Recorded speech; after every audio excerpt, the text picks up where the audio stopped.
তাকে আসামি করে তার দেশবন্ধুত্বের বিরুদ্ধে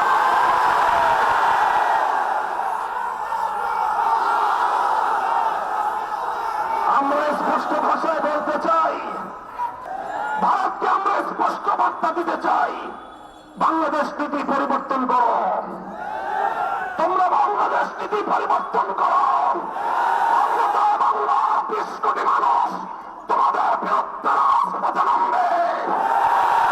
বাংলাদেশ থেকে ভারতের কূটনৈতিক সম্পর্ক ছিন্ন করার জন্য দেশের মানুষ বাধ্য হবে। ভারত এবং আওয়ামী লীগের যৌথ প্রযোজনায় ইসকন তৈরি করা হয়েছে। এই ইসকনকে নিষিদ্ধ করার মধ্য দিয়ে আওয়ামী লীগ এবং ভারতকে স্পষ্ট বার্তা দিতে হবে, বাংলাদেশ তোমাদের ষড়যন্ত্রের কাছে মাথা নত করবে না।